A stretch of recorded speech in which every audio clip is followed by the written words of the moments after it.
ಪ್ರಿಯ ವೀಕ್ಷಕರೇ ನಮಸ್ಕಾರ. ನಾನು ಹೇಳ್ತಾ ಇದ್ದೀನಲ್ಲ, ಈ ಮಾತುಗಳು ಯಾರಾದ್ರೂ ಸಿನಿಮಾ ನಾಯಕರು, ಸೆಲೆಬ್ರಿಟಿಗಳು, ರಾಜಕೀಯ ನಾಯಕರು ಇವ್ರು ಏನಾದ್ರು ಹೇಳಿದರೆ ಆ ಮಾತುಗಳನ್ನು 100% ಒಪ್ಕೊಂತಾರೆ. ಪೂರ್ತಿ 100% ಈ ಮಾತುಗಳನ್ನು ಅವ್ರು ಒಪ್ಕೊಂತಾರೆ. ಯಾವ ಮಾತುಗಳು, ಏನು ಮಾತುಗಳು, ಅದು ಏನು ವಿಚಾರ? ಯಾರಾದರೂ ಒಬ್ಬ ದೊಡ್ಡ ರಾಜಕಾರಣಿಗಳು ಹೇಳಿದ್ರೆ ಒಪ್ಕೊಂತಾರೆ, ಯಾರಾದರೂ ಒಬ್ಬ ಸಿನಿಮಾ ನಾಯಕರು ನಟರು ಹೇಳಿದ್ರು ಒಪ್ಕೊಂತಾರೆ, ಇನ್ನು ಯಾರಾದ್ರೂ ಕನ್ನಡ ಹೋರಾಟಗಾರರು ಹೇಳಿದ್ರು ಕೂಡ ಒಪ್ಕೊಂತಾರೆ, ಯಾರಾದರೂ ದೊಡ್ಡ ಕನ್ನಡ ಹೋರಾಟಗಾರ ಇರ್ತಾರಲ್ಲ ಅವರು ಹೇಳಿದ್ರು ಕೂಡ ಒಪ್ಕೊಂತಾರೆ. ಆದರೆ ನಾವು ಹೇಳಿದರೆ ಇವನು ಆ ಪಕ್ಷದನು ಈ ಪಕ್ಷದನು ಅಂತ ಹೇಳ್ತಾರೆ. ಅದಿರಲಿ, ಆದರೂ ಕೂಡ ಹೇಳ್ತೀನಿ, ಇದು ದಯವಿಟ್ಟು ಈ ಸರ್ಕಾರಗಳು ಏನಿದಾವಲ್ಲ, ಈ ಸರ್ಕಾರ ಕರ್ನಾಟಕದಲ್ಲಿ, ವಿಶೇಷವಾಗಿ ಕರ್ನಾಟಕದಲ್ಲಿ, ಬೇರೆ ರಾಜ್ಯದ ಬೇಕಾಗಿಲ್ಲ ನನಗೆ, ಕರ್ನಾಟಕದಲ್ಲಿ ಉರ್ದು ಶಾಲೆಗೆ ಎಷ್ಟೆಷ್ಟು ಕೋಟಿ ದುಡ್ಡು ನಾವು ಕಟ್ಟಿರ್ತಕ್ಕಂಥ ತೆರಿಗೆ ಹಣನ ನಮ್ಮ ಶಾಲೆಗೆ ಕೊಡೋದಕ್ಕಿಂತ ಹೆಚ್ಚಾಗಿ ಉರ್ದು ಶಾಲೆಗಳಿಗೆ ಕೊಡ್ತಾ ಇದ್ದಾರೆ. ನಾನು ಉರ್ದು ಶಾಲೆಯಲ್ಲಿ ಓದಿರ್ತಕ್ಕಂಥ ಮಕ್ಕಳು ಎಷ್ಟು ಜನ ಇಂಜಿನಿಯರ್ ಆಗಿದ್ದಾರೆ, ಎಷ್ಟು ಜನ ಮೇಸ್ಟ್ರುಗಳಾಗಿದ್ದಾರೆ, ಎಷ್ಟು ಜನ ಡಾಕ್ಟ್ರುಗಳಾಗಿದ್ದಾರೆ, ಎಷ್ಟು ಜನ IAS ಆಫೀಸರ್ ಆಗಿದ್ದಾರೆ, ಎಷ್ಟು ಜನ IAS ಆಗಿದ್ದಾರೆ, ಎಷ್ಟು ಜನ ಜಡ್ಜ್ಗಳಾಗಿದ್ದಾರೆ, ಎಷ್ಟು ಜನ ಸಾಹಿತಿಗಳಾಗಿದ್ದಾರೆ. ದಯವಿಟ್ಟು ಈ ಉರ್ದು ಶಾಲೆಯಲ್ಲಿ ಓದಿರೋರು ಹೇಳ್ರಪ್ಪ ನೋಡೋಣ.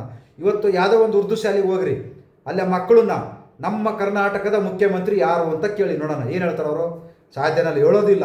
ಅದು ಬೇಡ, ನಮ್ಮ ಕರ್ನಾಟಕದ ಶಿಕ್ಷಣ ಮಂತ್ರಿಗಳು ಯಾರು ಅಂತ ಕೇಳಿ, ಅದನ್ನೂ ಹೇಳಲ್ಲ. ನಮ್ಮ ಕರ್ನಾಟಕದ ಗೃಹ ಮಂತ್ರಿಗಳು ಯಾರು ಅಂತ ಕೇಳಿ, ಅದನ್ನೂ ಹೇಳಲ್ಲ. ಗೊತ್ತಾಯ್ತಾ? ಅರ್ಥ ಮಾಡ್ಕೊಳ್ಳಿ. ಉರ್ದು ಶಾಲೆಯಲ್ಲಿ ಕಲಿಯುವವರೆಗೆ ನಿಮಗೊಂದು ಮಾತಾಡೋಕ್ಕೆ ಇಷ್ಟಪಡ್ತೀನಿ. ನೀವು ಉರ್ದು ಶಾಲೆಯಲ್ಲಿ ಕಲಿತು ಎಲ್ಲಿ, ಯಾವ ಸ್ಕೂಲಲ್ಲಿ ಮೇಸ್ಟ್ ಆಗಿದ್ದೀರಿ, ಯಾವ ಆಸ್ಪತ್ರೆಯಲ್ಲಿ ಡಾಕ್ಟರ್ ಆಗಿದ್ದೀರಿ, ಯಾವ ಕೋರ್ಟಲ್ಲಿ ಲಾಯರ್ಗಳಾಗಿದ್ದೀರಿ, ಎಲ್ಲಿ ಇಂಜಿನಿಯರ್ ಆಗಿದ್ದೀರಿ, ಉರ್ದು ಕಲಿತ್ರೆ ಏನು ಉಪಯೋಗ? ಕರ್ನಾಟಕದಲ್ಲಿ ಉರ್ದು ಕಲಿತ್ರೆ ಏನು ಉಪಯೋಗ ಇದೆ, ಏನು ಪ್ರಯೋಜನ ಇದೆ? ಅದನ್ನು ದಯವಿಟ್ಟು ನೀವು ಕೂಡ ಕನ್ನಡ ಶಾಲೆಗೆ ಬನ್ನಿ.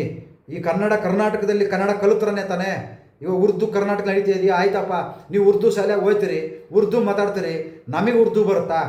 ಹೋಗ್ಲಿ, ಇವತ್ತು ನಮ್ಮ ಕರ್ನಾಟಕದ ಮುಖ್ಯಮಂತ್ರಿಗೆ ಏನಾದ್ರು ಉರ್ದು ಬರುತ್ತಾ? ಉರ್ದು ಮಾತಾಡೋಕೆ ಬರುತ್ತಾ ಅವ್ರಿಗೆ? ಉರ್ದು ಹೇಳಿದ್ರೆ ಏನಾದ್ರು ಕೇಳ್ತಾರಾ? ಇವತ್ತು ಶಿಕ್ಷಣ ಮಂತ್ರಿಗೆ ಉರ್ದು ಬರುತ್ತಾ? ಇಲ್ಲ.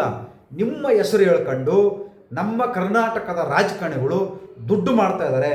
ನಿಮ್ಮನ್ನು ನೀವು ಹೆಂಗಿರ್ತೀರಿ ಹಂಗೇ ಇರ್ತೀರಿ. ದಯವಿಟ್ಟು ನಮ್ಮ ಶಾಲೆಗೆ ಬನ್ನಿ, ಕನ್ನಡ ಕಲೀರಿ, ಕನ್ನಡದಲ್ಲಿ ಕಲೀರಿ. ಮೇಸ್ಟ್ರ್ ಆಗಿ, ಇಂಜಿನಿಯರ್ ಆಗಿ, ಡಾಕ್ಟ್ರುಗಳು ಆಗಿ, ಲಾಯರ್ ಆಗಿ, IAS ಆಫೀಸರ್ ಆಗಿ, IPS ಆಗಿ. ಯಾವುದೇ ರಾಜ್ಯದಲ್ಲಿ ಉರ್ದು ಕಲಿತು ಯಾರು ಕೂಡ ಇದುವರೆಗೂ ಮೇಸ್ಟ್ರ್ ಆಗಿಲ್ಲ. ಇವತ್ತು ನೀವು ಫಾಲೋ ಮಾಡಬೇಕಾಗಿರೋದು ಅಬ್ದುಲ್ ಕಲಾಂ ಅವ್ರನ್ನ, ಶಿಶುನಾಳ ಶರೀಫ್ ಅವ್ರನ್ನ. ಇಂಥ ನಾಯಕರನ್ನು ಓದ್ಕೊಳ್ಳಿ. ಇಂಥ ನಾಯಕರನ್ನು ಓದ್ಕೊಂಡು ಇಂಥವ್ರನ್ನ ಫಾಲೋ ಮಾಡಿ. ರಾಜಕೀಯ ನಾಯಕರನ್ನು ಫಾಲೋ ಮಾಡೋಕ್ಕೆ ಹೋಗಬೇಡಿ. ರಾಜಕೀಯ ನಾಯಕರನ್ನು ಫಾಲೋ ಮಾಡಿದರೆ, ರಾಜಕೀಯ ನಾಯಕರನ್ನು ಹಿಂಬಾಲಿಸಿದ್ರೆ ಏನು ಸಿಗುತ್ತೆ? ದ್ವೇಷ. ನಮಗೂ ನಿಮಗೂ ದ್ವೇಷ ಸಿಗುತ್ತೆ. ನಾವು ನೀವು ಹೊಡೆದಾಡ್ತೀವಿ, ನಾವು ನೀವು ಕಚ್ಚಾಡ್ತೀವಿ, ಅವ್ರು ಚೆನ್ನಾಗಿರ್ತಾರೆ, ಅವ್ರು ಭಾಳ ಅದ್ಭುತವಾಗಿರ್ತಾರೆ. ಅದರಿಂದ ದಯವಿಟ್ಟು ಉರ್ದು ಶಾಲೆಯಿಂದ ಏನೇನೂ ಪ್ರಯೋಜನ ಇಲ್ಲ, ನಿಮಗೂ ಪ್ರಯೋಜನ ಇಲ್ಲ. ಉರ್ದು ಕಲಿತು ಯಾವ ಆಫೀಸರ್ ಆಗಿದ್ದೀರಿ ತೋರಿಸ್ರಪ್ಪ ನೋಡೋಣ. ಯಾವ ಸರ್ಕಾರಿ ಆಫೀಸಲ್ಲಿ ಉರ್ದು ಕಲಿತು ನೀವು ಆಫೀಸರ್ ಆಗಿದ್ದೀರಿ? ಇಲ್ಲ. ಯಾವ ಉರ್ದು ಶಾಲೆಯಲ್ಲಿ ಕಲಿತು ನೀವು ಇಂಜಿನಿಯರ್ ಆಗಿದ್ದೀರಿ? ಯಾವ ಉರ್ದು ಶಾಲೆಯಲ್ಲಿ ಕಲಿತು ನೀವು ಲಾಯರ್ ಆಗಿದ್ದೀರಿ, ಮೇಸ್ಟ್ ಆಗಿದ್ದೀರಿ? ತೋರಿಸಿ ನೋಡೋಣ. ಎಷ್ಟು ಜನ ಸಾಹಿತಿಗಳಾಗಿದ್ದೀರಿ? ಅದರಿಂದ ಇದರಲ್ಲಿ ಸುಮ್ಮನೆ ದುಡ್ಡು ವೇಸ್ಟ್ ಆಗುತ್ತೆ ಹೊರತು, ದಯವಿಟ್ಟು ಅರ್ಥ ಮಾಡ್ಕೊಳ್ಳಿ. ಕನ್ನಡ ಶಾಲೆಗೆ ಪ್ರತಿಯೊಬ್ಬರು ಕರ್ನಾಟಕದಲ್ಲಿ ಇದ್ದೀವಲ್ವ, ಎಲ್ಲರೂ ಭಾಳ ಇಲ್ಲಿ ಇದು ಕಿತ್ತಾಟ ಕಚ್ಚಾಟ ಯಾವ ಕಡೆ ಅಂದರೆ ಬರೀ ಈ ಕಡೆ ದಕ್ಷಿಣ ಕರ್ನಾಟಕದಲ್ಲಿ ಜಾಸ್ತಿ, ಬೆಂಗಳೂರು, ಈ ಕಡೆ ಮಂಗಳೂರು, ಈ ಕಡೆನೇ ಜಾಸ್ತಿ. ನಮ್ಮ ಕಲ್ಯಾಣ ಕರ್ನಾಟಕದ ಕಡೆ ಬನ್ನಿ, ಉತ್ತರ ಕರ್ನಾಟಕದ ಕಡೆ ಎಲ್ಲ ಭಾಳ ಅದ್ಭುತವಾಗಿದ್ದಾರೆ. ಪಾಪ ಒಬ್ಬರು ಭಾಳ ಅದ್ಭುತವಾಗಿದ್ರು ಬೆಳಗಾವಿ ಜಿಲ್ಲೆಯಲ್ಲಿ ಕಿತ್ತೂರು ಒಬ್ಬ ಶರೀಫ್ ಅಜ್ಜಾರು.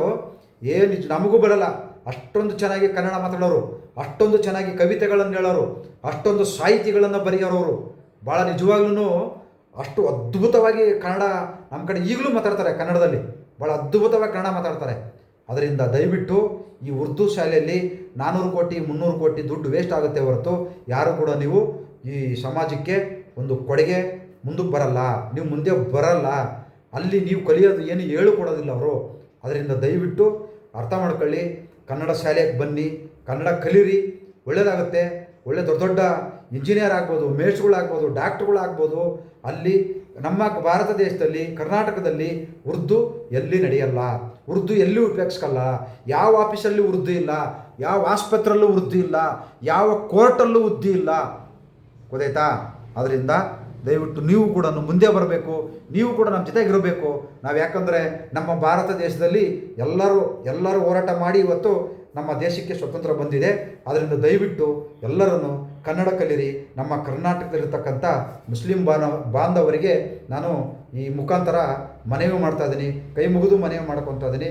ದಯವಿಟ್ಟು ಯಾಕಪ್ಪ ಅಂದರೆ ರಾಜಕಾರಣಗಳಿಂದ ಪಾಲ ಮಾಡ್ಕೊಂಡು ಹೋದರೆ ನಮಗೇನು ಸಿಗಲ್ಲ. ಜೈಲು ಸಿಗುತ್ತೆ, ಆರಾಮಾಗಿ ಜೈಲು ಸಿಗುತ್ತೆ, ಆರಾಮಾಗಿ ಶಿಕ್ಷೆ ಆಗುತ್ತೆ. ನೀವು ಓದಬೇಕು, ಕಲಿಬೇಕು ಅಷ್ಟೇ, ಬೇರೆ ಇನ್ನೇನು ಇಲ್ಲ. ದಯವಿಟ್ಟು ಪೆನ್ ಹಿಡ್ಕೊಳ್ಳಿ, ಕೈಯಲ್ಲಿ ಯಾವುದು ಇರಬಾರ್ದು. ಪೆನ್ನು ಪುಸ್ತಕ ಎದ್ದು ಬಿಟ್ಟರೆ ಅದ್ಭುತವಾಗಿ ಸಾಧನೆ ಮಾಡ್ಬೋದು. ನೀವು ಜಾಸ್ತಿ ತಿಳ್ಕೊಬೇಕಾಗಿರೋದು ಶಿಶುನಾಳ ಶರೀಫ್ ಅವರು ಮತ್ತು ಅಬ್ದುಲ್ ಕಲಾಂ ಅವರು ಇಂಥವ್ರನ್ನ ಫಾಲೋ ಮಾಡಿದರೆ ಭಾಳ ಅದ್ಭುತವಾದ ವಿಚಾರವಂತರಾಗ್ತೀರಿ, ಅದ್ಭುತವಾದ ಹೋರಾಟಗಾರರಾಗ್ತೀರಿ, ಅದ್ಭುತವಾದ ವಿದ್ಯಾವಂತರನ್ನಾಗ್ತೀರಿ ಅಂತೇಳಿ ನಾನು ಇದರ ಮುಖಾಂತರ ಮನವಿ ಮಾಡ್ಕೊತಾ ಇದ್ದೀನಿ. ನಮಸ್ಕಾರ, ಎಲ್ಲರಿಗೂ ಒಳ್ಳೆಯದಾಗಲಿ.